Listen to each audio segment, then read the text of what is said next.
Hello, Scott. Hola, Sergio. How you doing? Good, man. Thank you for the interview.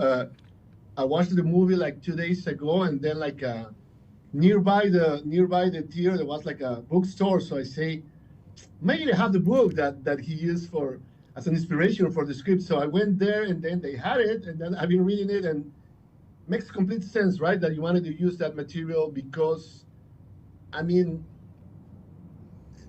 Bruce was going through like a very difficult moment when he wrote Nebraska, and then he has said that it's one of his favorite albums, but also he used like a lot of like cinematic references, right? So it was like kind of perfect for a movie. I think so, yeah. I've been a long time Bruce Springsteen fan and an even longer time Bruce Springsteen Nebraska fan. It's a record that I would turn to often, and often when I'm writing other screenplays. Because you're right, there are archetypal characters in Bruce's songs. His songs are incredibly cinematic.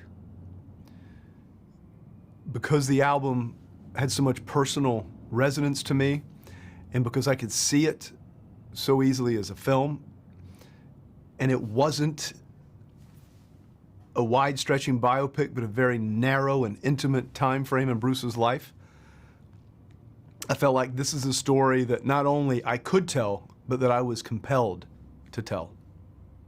Sure. And in the same sense, the movie is not dedicated to the hits, no?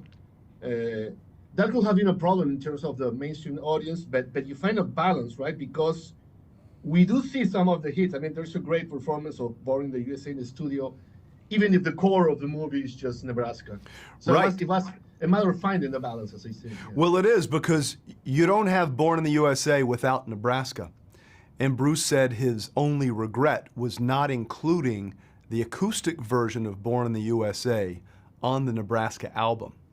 But it also serves the purpose to show that Bruce, even though others around him, John Landau, his manager, Jimmy Iovine, his former engineer, they understood the power of Born in the USA when backed by the E Street Band. They knew that that song was going to be a hit. Whether Bruce knew that or no is hard to say, but Bruce put that on the shelf and said, no, Nebraska is what has to come out now. And it turns out that it's Bruce's most enduring record, it's his most personal record, and Bruce and I both think it's his best. But in order to understand Nebraska, you have to understand the other songs in his body of work, Born to Run and Born in the USA. The movie, it's focused on like Nebraska, but it also has, as I said, some of the other well-known music because it makes sense, you know, in the story. But right now, there's a lot of things going on. Are you concerned that some part of the audience might not want to see the movie just for extra musical and extra? Yeah, you know, Sergio, I'm not in the results-oriented business. I mean, sure, I would love for as many people as possible to see the film because I think it's a very human story about a man that they don't know this chapter of. But it's hard to get people off the sofa to go into the theaters post-COVID, unless it's a sequel, a prequel, or men in leotards, right? This is a very simple story, a very quiet story, a very interior story. I think it's incredibly worthy for the big screen, and I think if people see this film, they're going to see themselves in the movie. Yeah. And how was working with Jeremy? Because I mean, you had experience making people who doesn't sing to sing, you know, because of Crazy Heart. But I mean, but this was obviously way more challenging because Otis Bad Blake was a fictional character inspired by a real person, but a fictional character. And Bruce Springsteen is Bruce Springsteen, so it was probably very demanding for him and also for you, right? How do you work with? It was incredibly demanding for Jeremy to go through the humbling process of becoming Bruce Springsteen in terms of vocally, in terms of movement, playing the guitar and the harmonica. He did all of the hard work. I think his performance is stupendous. I think he approximates everything that I wanted him to in the film. We weren't going for imitation or mimicry. We were going to capture Bruce's emotional truth, his spirit, his essence. And I think Jeremy has done that. Now, for me,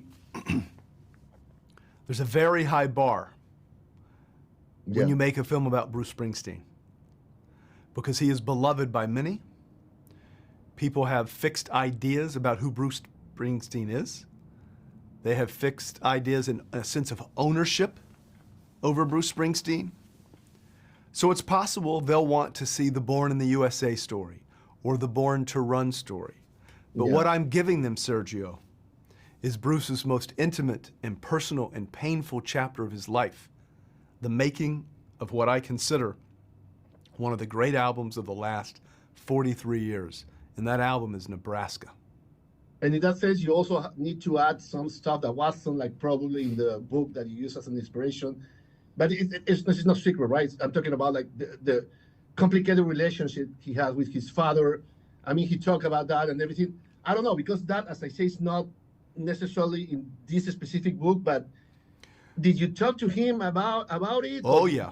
Sergio, at great length, I spoke to Bruce about it. And if you want to understand who Bruce Springsteen is from Nebraska or any of his work, you have to understand his very challenging relationship with his father.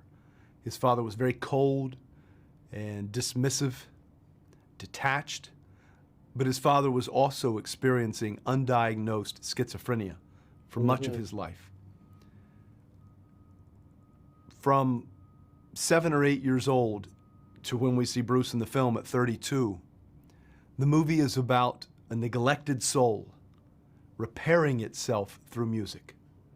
And if you want to understand all of Bruce Springsteen, you got to understand this very slender chapter of his life. Sure. And the character portrayed by Odessa Young is fictional. Why didn't you use like a real, like Bruce Springsteen, like I think out of protection, girlfriend that he got in the past? Out of protection for the women that he was probably seeing. I thought it was more respectful if I created an amalgam of a couple of women that Bruce was seeing at the time. But I can assure you that the events in the film that are depicted happened. I just happened to create the name of Faye Romano. So what kind of reaction do you expect people to have with the character? Because it shows like I don't know, of course, Bruce is just like going through like difficult times, but at the same time, some people might say he's not doing the right thing. So you don't want to show like Bruce Springsteen as a perfect person either, right? Well, no, because he isn't perfect. Bruce has spoken at length about his imperfections and owning these imperfections and working on these imperfections. You know what this chapter of his life does with Faye? It shows that Bruce Springsteen is human. It shows that Bruce Springsteen couldn't have a more idealized life that he wanted, a partner. Faye should represent everything a man should want. Incredibly loving and supportive, intelligent, a wonderful mother, single mom, someone who's already come from a very challenged relationship, yet is looking for something else. We should want Bruce to be with Faye, but until he deals with his own unresolved trauma, he can't connect with a female partner. And that's really what she serves. And Bruce said to me, he said, "Scott, the truth about yourself isn't always pretty, but you have to tell the truth." And that's what I've done, Sergio. All right, Scott, thank you very much for your time for the movie. Gracias, señor. Appreciate it. Thank you so much. Have a good rest of the day. Bye. You too, man.